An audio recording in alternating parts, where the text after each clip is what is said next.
Si nos convocan a una rendición de cuentas, nos convocan a participar. Si vamos a un acto o a una movilización, estamos también participando. La reforma constitucional contiene a lo largo de su texto varias veces la palabra participación. ¿Qué cosa es participar realmente? ¿Cuál es el enfoque y la visión de la participación que está contenida en este texto? Sobre los derechos de participación estaremos conversando hoy en Pensándolo Bien, este espacio que le dedica todas las semanas Canal Habana a analizar, a discutir, a reflexionar en torno al texto de la reforma constitucional y que lo hace, como sabe usted, teniendo en cuenta las opiniones de Facebook, de Twitter, de las redes sociales, del mundo virtual, que se parece mucho en los tiempos que corren al mundo real. Ya está hecha la presentación, usted mantenga la sintonía con nosotros, quédese en el lugar donde está, en la sala de su casa o donde tenga puesto el televisor, manténgase, reitero, en compañía con Canal Habana. Una pausa y enseguida estamos de vuelta.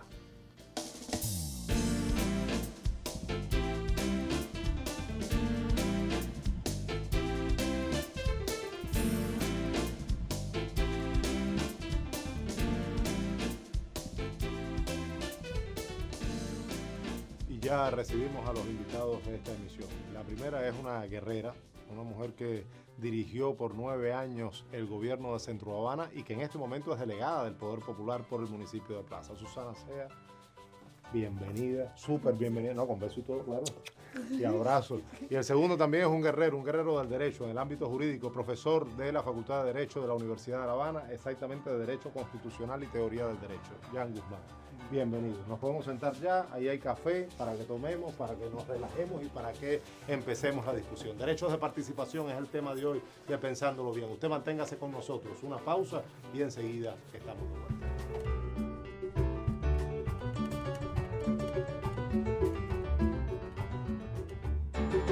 Y si vamos a hablar de derechos de participación, tal como le comentaba al principio, pues vamos a empezar por las definiciones esenciales. Jan, yo te propongo, ¿qué es participar a tu juicio? A ver, la participación puede tener dos dimensiones, o varias dimensiones de análisis, de hecho la sociología la ha abordado y también el derecho lo ha abordado. Ahora, a veces la sociología lo ha visto como una facultad, también lo ha visto como una capacidad. Para el derecho, y en particular para el derecho constitucional, la participación es un derecho. Es un derecho humano, es un derecho fundamental, es uno de los derechos posiblemente más antiguos. Ahora, participar puede tener también 3 maneras de verse. Y eso está identificado con el espectro, con las formas en que se puede participar. Sí, participar puede ser influir, participar puede ser también determinar. Es decir, es la posibilidad o la capacidad o el derecho que tienen los ciudadanos de influir y determinar en la toma de decisiones políticas. Que es la participación, digamos, más realizada, claro, más sustantiva. Está claro, es la que más atrae. ¿Tú sentías que lograbas el involucramiento de los ciudadanos? Susana ya lo decía que fue delegada, bueno, es delegada, pero fue presidenta del gobierno de Centro Habana durante ¿cuánto tiempo? 9 años. ¿Y tuviste que enfrentarte a mucho escepticismo por el camino? Sí, cómo no.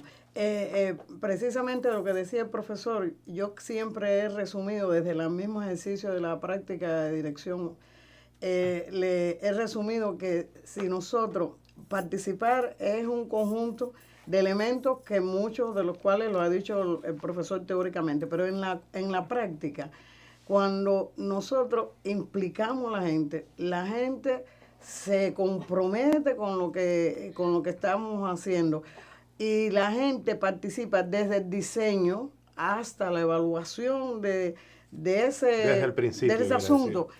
Pero hasta la evaluación, porque a nosotros, yo no puedo decir que no se implique la gente en determinados asuntos.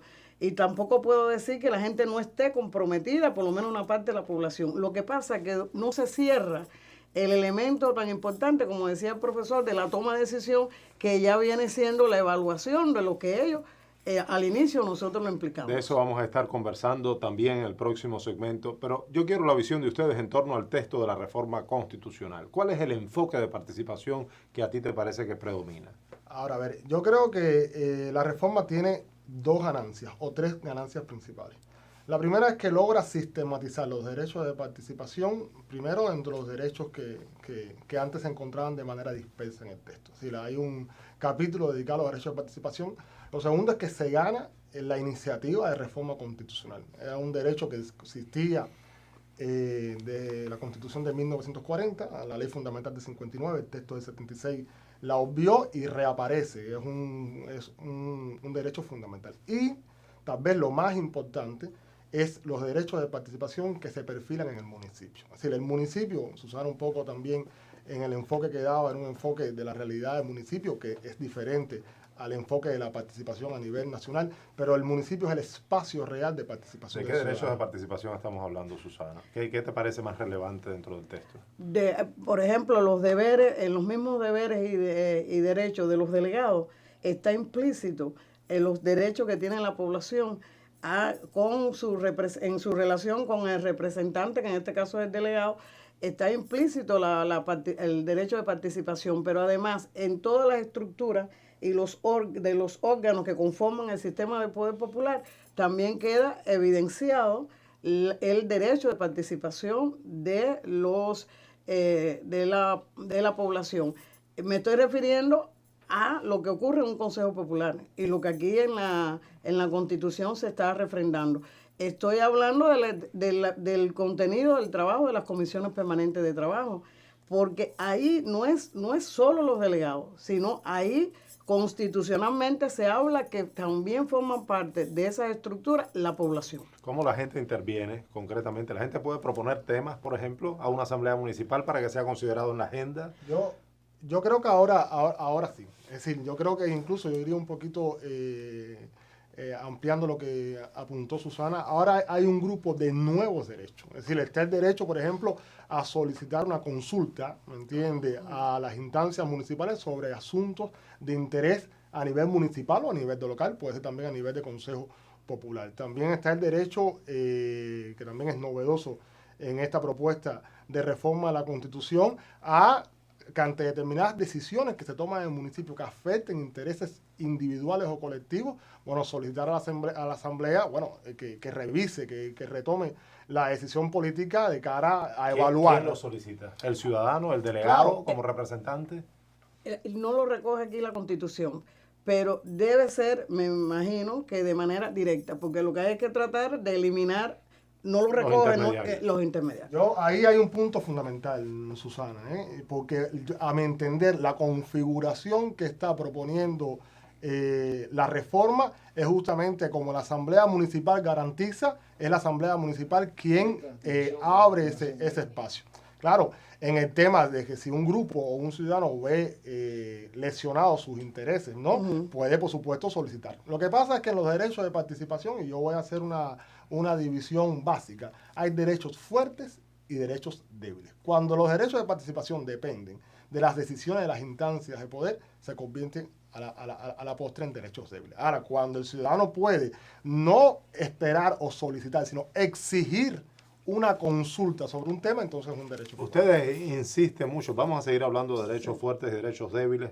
¿Esa clasificación viene de la teoría o también de la práctica social? La clasificación es mucho más vasta. Fue una clasificación que en su momento Jürgen Fijalkowski lo evaluó. Es mucho más extensa. Bueno, vamos a hablar de eso y ustedes insisten mucho en la toma de decisiones. Yo quiero retomar justamente cómo nosotros trascendemos rituales de participación y cómo hacemos que la gente realmente intervenga de manera activa en las decisiones a nivel municipal, a nivel local, pero también en todas las instancias. Estamos hablando de derechos de participación contenidos en la reforma constitucional. Veamos qué es lo que piensa la gente en Facebook, en Twitter, en las redes sociales y luego regresamos para continuar este diálogo. Sí, Garcés, un saludo para ti, para nuestros invitados y para los televidentes. Regreso esta semana con otras opiniones que hemos encontrado en el mundo virtual.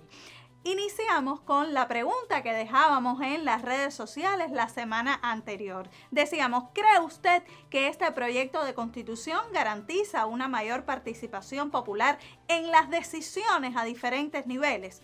Entonces vimos que RPG hace la siguiente reflexión. Si bien es importante garantizar espacios y formas de participación, también es imprescindible que las personas sean conscientes de cómo pueden hacer llegar su voz a las diferentes instancias. Esta nueva Constitución añade nuevas formas de participación, como proponer a la Asamblea Municipal el análisis de temas de su competencia, lo cual considero correcto, y también nos da la posibilidad de revocar el mandato de los que no han hecho bien su trabajo. El proyecto también nos ha recordado los mecanismos que ya existían y que no usábamos por desconocimiento. Continuamos entonces con la opinión de Silvia P., que nos dice: este proyecto de constitución garantiza una mayor participación popular, principalmente a nivel local. Sin embargo, a niveles más altos ya la participación es más compleja. Se pregunta cómo hacer llegar nuestros intereses a la Asamblea Nacional. Es importante reforzar el vínculo entre los diputados y los funcionarios con la población. Otro comentario que recibimos fue el de Pablo Esteves, que propone añadir al artículo 92 que deben ser transparentes las finanzas a todos los niveles para lograr un efectivo control popular directo. Él afirma que los ciudadanos debemos estar informados de la gestión de los órganos y autoridades del Estado, pero para eso es necesario saber cómo se utilizan los fondos, aunque ese sea el papel de la Contraloría General de la República. Él dice que la fiscalización también debe partir del pueblo. Sobre el mismo artículo 92 vimos en Cuba Debate lo que propone Jorge. Dice que en el párrafo 255, donde se lee inciso I, estar informado de la gestión de los órganos y autoridades del Estado, sugiere que sea redactado del modo siguiente: recibir información de manera periódica de la gestión de los órganos y autoridades del Estado. Y hablando de participación, yo les propongo a ustedes que nos escriban a nuestras redes sociales. Estamos en Facebook, en Twitter. También lo puede hacer mediante el correo electrónico que hemos habilitado, pensándolo bien, @canalhabana.icrt.cu. Yo les propongo que ahora continúen con Garcés y sus invitados y luego yo regreso con otros comentarios. Y yo decía en el primer segmento que queremos preguntarnos qué cosa es participación real. Susana dirigió el gobierno de Centro Habana durante 9 años, me dijiste, incluso un poquito más. Sí. Y yo te provocaba al principio preguntándote, seguramente había mucha gente. Centro Habana es un municipio muy difícil, eso nos lo puedes contar tú mejor que yo. ¿Cómo tú superaste, cómo lograste involucrar a la gente? ¿Qué experiencia de participación luego de 9 años como presidenta del gobierno te hizo feliz o cuál te dejó insatisfecha?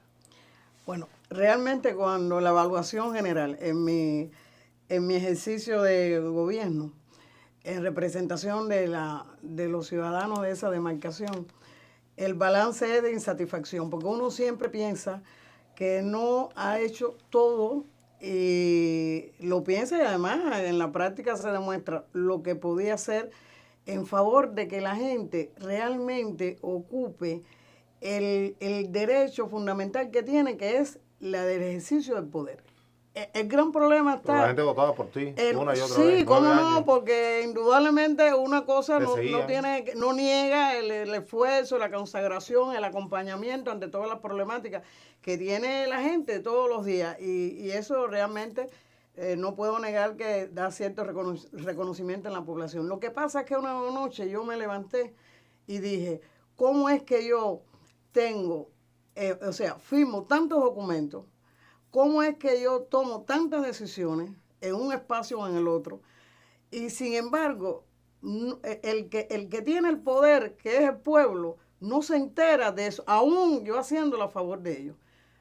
Entonces eso me inquietaba. Pero es un problema de comunicación, un problema de participación también. No se enteraban porque no querían participar o porque... Ahí es donde está el asunto. Entonces yo pensaba, hay que construir recursos culturales, políticos, que haga que esas personas, que es lo que se está llamando que las personas se empoderen, pero que la gente ocupe su derecho. Y por tanto, ese ciudadano de Colón, de los sitios, de Cayo Hueso, esos son los que realmente, yo soy simplemente su representante. Entonces, una de las vías que hicimos fue unir la ciencia con la política.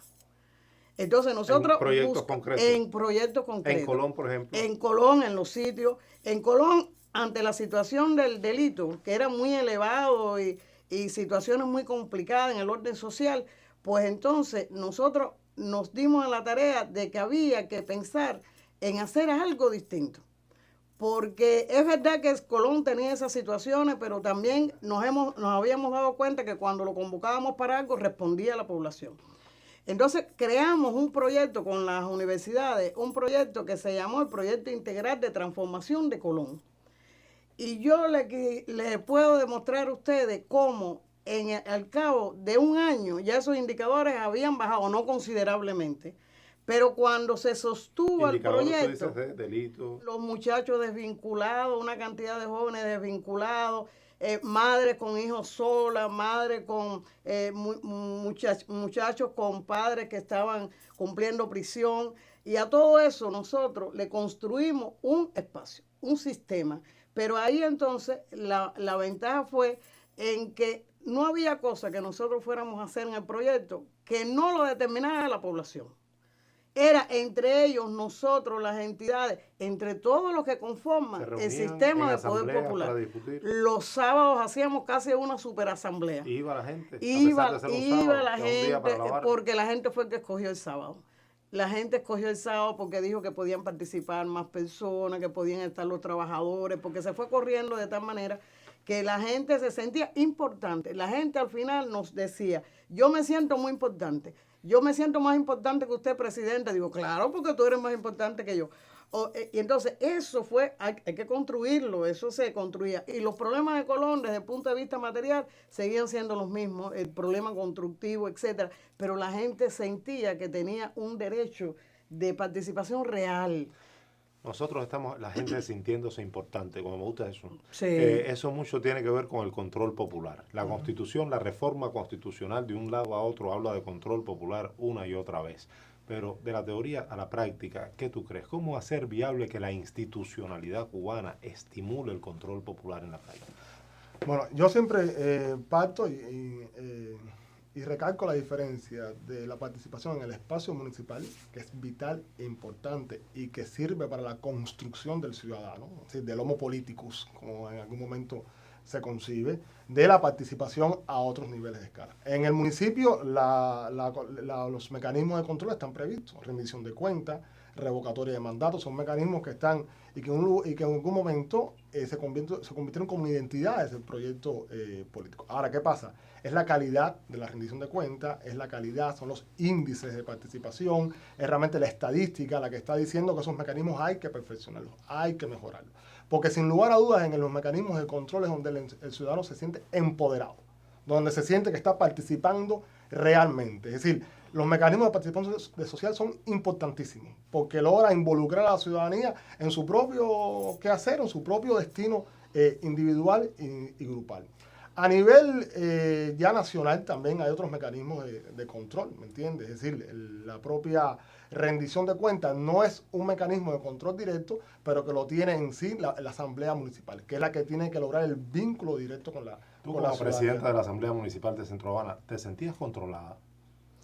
Bueno, yo me sentía controlada institucionalmente, es decir, pero el control popular, por la misma explicación que dábamos antes, es porque hay veces que la población no sabe cómo hacer eso, y es que no lo hemos capacitado para que ellos realicen el control. Por tanto, no puedo decir que existió un control en esos 9 años por parte de la población hacia lo que yo realizaba, más allá de un comportamiento ético que uno tenía que tener asumiendo. Estar asumiendo. ¿A ti te molesta ser interpelada por la gente? No, a mí no. A mí en el caso particular, a mí no me molesta ser interpelada. Bueno, de hecho, yo siendo presidenta delegada en mi barrio allá en Centro Habana, era muy cuestionada, muy cuestionada. Sobre todo con las personas que tienen dominio, que tienen una cultura. Me refiero a un profesor de la universidad, etcétera, constantemente en las rendiciones de cuentas. Pero ese cuestionamiento, ¿cómo no?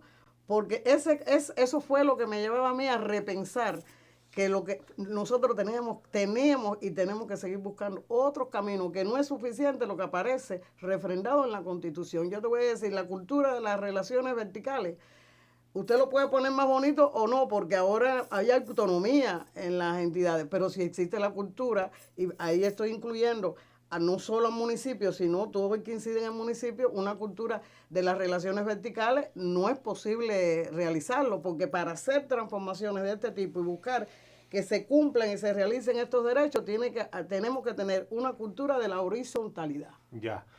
Hay programas que uno quisiera que duraran 1 hora. Por ejemplo, sobre todo, donde queremos hablar de una cultura de horizontalidad, donde queremos que la gente se sienta importante, donde queremos que haya una relación entre servidor público y ciudadano que sea cada vez más funcional. Derechos de participación. El programa de hoy en Pensándolo Bien. Una pausa, vamos a ver lo que Adriana Robreño nos dice nuevamente en las redes sociales y enseguida estamos de vuelta.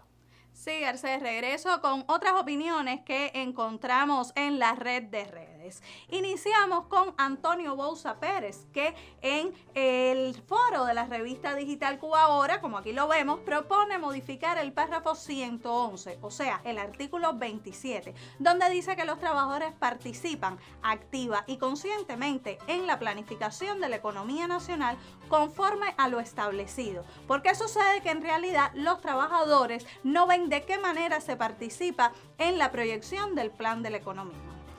Ampliar la presencia y la comunicación a través de las redes e internet fue uno de los reclamos que vimos en los comentarios para facilitar la participación y el intercambio con las autoridades, o sea, el gobierno electrónico como mecanismo de participación popular.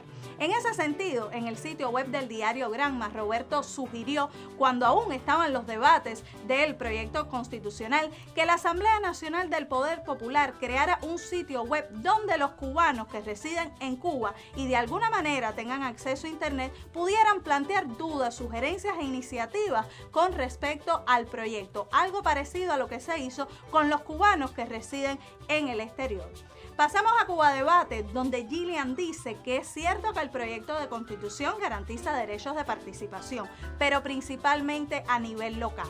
A otros niveles, ella cree que se puede fomentar el intercambio con los diputados y otras autoridades a partir del uso de las nuevas tecnologías. Ya el presidente cubano abrió su cuenta en Twitter y la experiencia debería ampliarse. El gobierno electrónico aún está lejos, pero esta opción no requiere tantos recursos.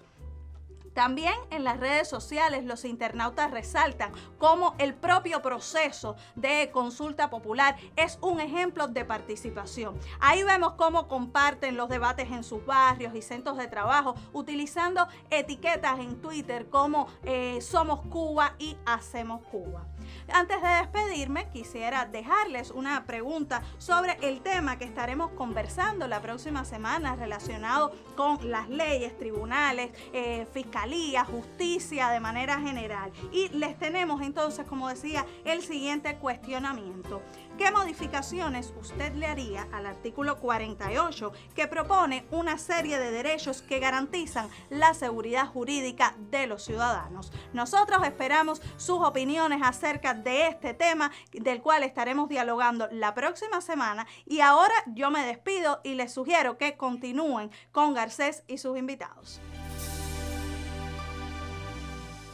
Seguimos acá en Canal Habana intentando estar pensando bien los temas que tienen que ver con la reforma constitucional. Ya en ese sabio de la sociología cubana que es Juan Valdés Paz, en uno de los Premios Nacional de Ciencias Sociales, que escribió uno de los textos que recuerdo más interesantes, El espacio y el límite, en el año 2009, decía: el socialismo no es de ninguna manera el Estado ni la estatización de la sociedad, es la transición socialista. ¿Cómo podemos lograr entonces desde la institucionalidad? Te hacía la pregunta en el segundo segmento, pero había cosas que quedaban en el aire, una sociedad más participativa. Ese es el apellido de la democracia nuestra, por cierto, democracia participativa, lo cual tiene que hacerla diferente de otras. Bueno, ahí yo un poco que difiero de ti. Es decir, el apellido de la democracia es socialista, que es compatible con el propio pensamiento de Valdés Paz. E incluso en el marco de la democracia participativa que se ha venido practicando en América Latina en las dos últimas décadas, con Colombia en el 91 y todos los proyectos que le han sucedido, realmente la participación tiene una configuración diferente. El proyecto de 76, la Constitución de 76, dio un avance, es decir, era casi una vitrina, una cosa a demostrar en el mundo, no solo para América Latina, sino incluso para la propia Europa. Nuestro proyecto es un proyecto que la configuración del poder es el poder popular. Yo creo que, bueno, imagino que las profesoras que me precedieron al hablar del municipio no pudieron eludirlo. Y eso, por supuesto, el poder popular es compatible con el principio de soberanía popular que está en el texto del 76 y se mantiene en la propuesta de reforma, ahora en el artículo 17 artículos después. Ahora, ¿de qué estamos hablando? Por supuesto, de las instancias participativas, es decir, de poder. Yo creo que hay un pensamiento que es muy racional. Yo siempre lo repito en mis clases, tanto en pregrado como en posgrado. Tanta representación como sea necesaria, tanta participación como sea posible. Eso es una idea de un teórico alemán que racionaliza y evita el síndrome del participacionismo, ¿no? Síndrome del participacionismo. Sí, aquí hay... Pero es que la participación se puede decir que participamos demasiado. Es decir, eso no es en todo caso saludable. Yo no creo primero que participemos demasiado, pero creo que también se ha convertido en algo como pensemos. Hay una demanda de participación más allá de nuestras posibilidades. ¿Sí? Participar en determinadas instancias. Eso depende del pueblo que tenemos. Por supuesto. De la cultura política. Por supuesto. Ahí hay un tema de voluntad política, hay un tema de cultura jurídica, hay un tema de institucionalización de mecanismos, hay un tema de viabilización de los mecanismos para que se pueda participar, hay un tema de cultura, la horizontalidad, que es la relación de la cultura que tiene que haber entre la ciudadanía y los gobernantes. Hay un grupo de factores que influyen. Es decir, yo creo que primero hay que mejorar lo que se conoce hoy la calidad democrática de nuestros mecanismos. Yo creo que tiene que haber un cambio de mentalidad y hoy el municipio está abocado a un cambio de mentalidad a partir de dos presupuestos. La autonomía declarada, ¿no? Formalizada en la Constitución y estos mecanismos que están ya, que aparecen en el anteproyecto o en la propuesta de reforma, que eso genera en el ciudadano otro comportamiento y también debe generar en el gobernado otra visión. No sé si... ¿Cuál es el ideal de participación para Susana en torno a sus gobernados, delegada del Poder Popular, y ella misma como gobernante en su relación con los superiores? ¿Cómo se sueña participando o cómo se puede avanzar en un proceso de participación que sea lo más funcional posible? A ver, primero, el carácter de la institucionalidad en los territorios con mayor transparencia. Hay que buscar transparencia para ejercer, para involucrar a la gente. Si no hay transparencia pública, es muy difícil que logremos lo otro. Lo segundo, un pueblo con una cultura de lo que debe y tiene que hacer. Un pueblo preparado para ese ejercicio. Y hay una tercera cosa que es el asunto ético y moral de todos los que tenemos la obligación de construir espacios para una participación con calidad, porque sí coincido con el profesor de que hay veces que no es tanto si se participa o no, sino la calidad de la participación. Hoy ese es el desafío, a mi modo de ver. Lo digo desde mi experiencia como presidenta de gobierno, lo digo ahora como delegada y lo digo también como ciudadana.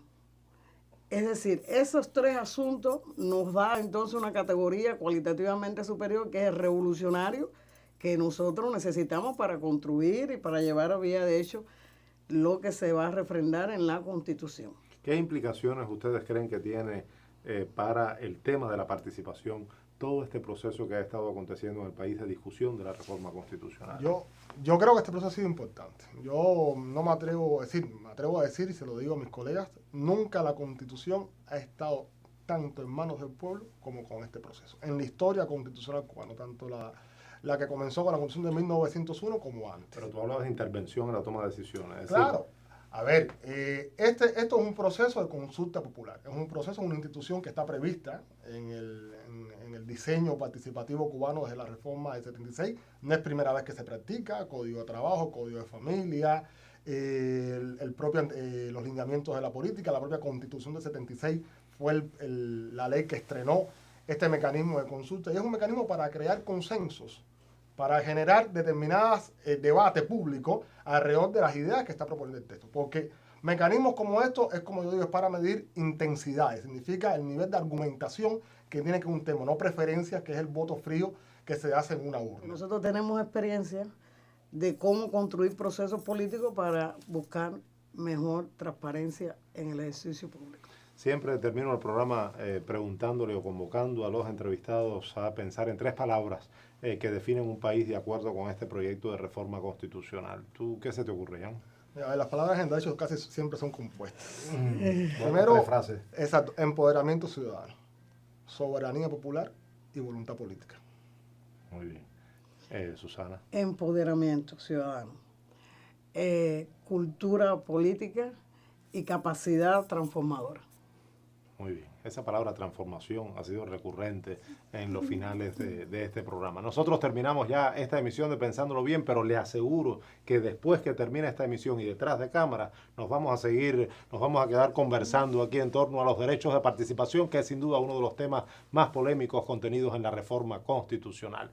Terminamos por hoy, pero le invito a que la semana que viene vuelva a este encuentro que le propone todas las semanas Canal Habana. Recuerde que intentamos estar pensándolo bien, pero si es con las opiniones de ustedes, lo vamos de seguro a pensar mejor.